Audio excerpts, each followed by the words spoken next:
Hi all, it's Melissa. So this is just another video update on my TTC journey.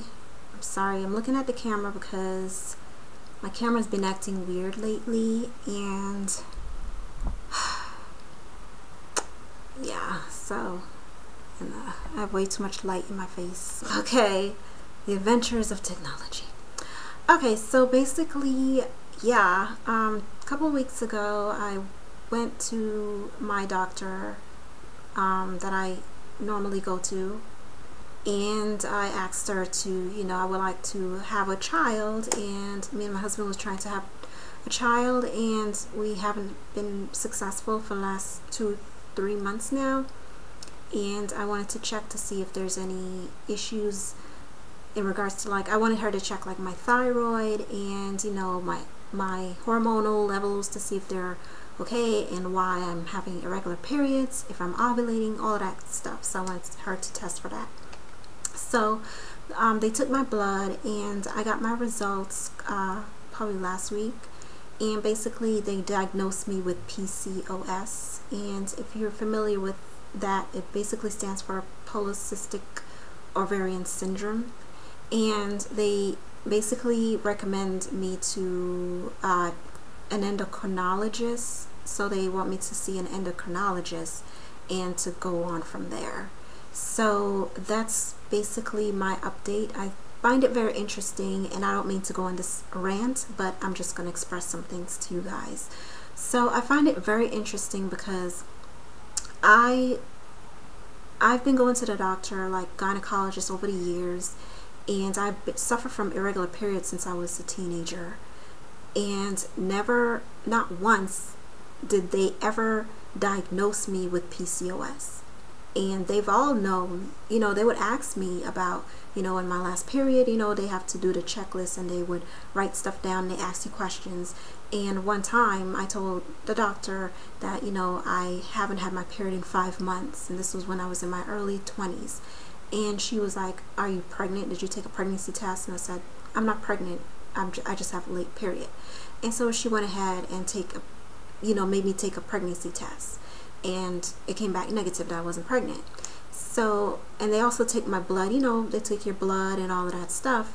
And not once through my whole entire life, when I mentioned that I had a regular period, that any of these doctors that took my blood and my urine sample and all that stuff ever diagnosed me with PCOS, or even mentioned that I might be at risk for type 2 diabetes, which correlates with PCOS for some women because of your insulin levels.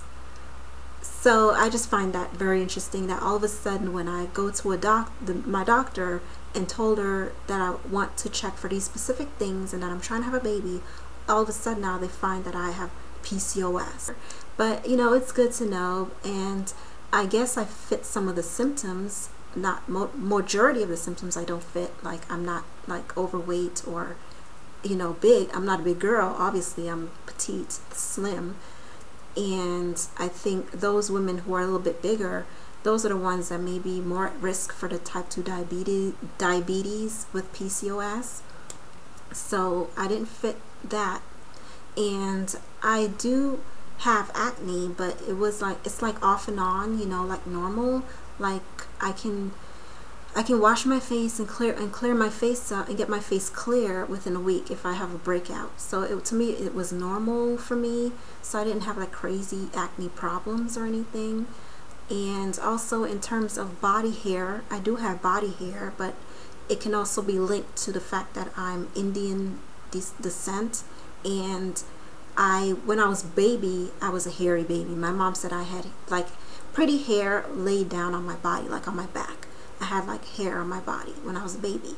So I'm a little confused, because if you genetically are prone to have hairiness on your body, would that be sufficient to say that I have PCOS? Because it's not something that just happened. I was born with that. So I don't know.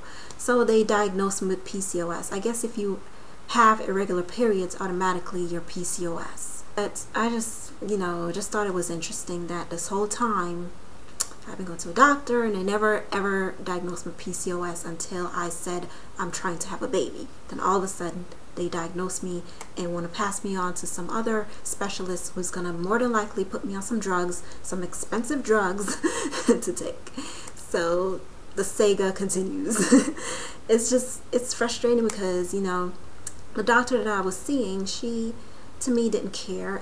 She didn't come off as somebody who really cared about her patients, and it just seemed like she just want to rush you in and out of her office and get you in and out so she can move on to the next patient. It's just like, I don't want to have to deal with that. So when I go to find an endocrinologist, then, you know, I have a lot of questions, and if I feel like this doctor is not connecting with me or answering my question, or I don't feel comfortable with them, or I don't feel like they're you know, have my best interest, then I'll just have to move on to someone else or just take care of the issue myself. And yeah, that's basically my game plan, I guess. But I don't have anything against, you know, doctors or the medical field, but I do feel it's a business. They are in a business to sell drugs, and they make money that way, and that's the truth about it.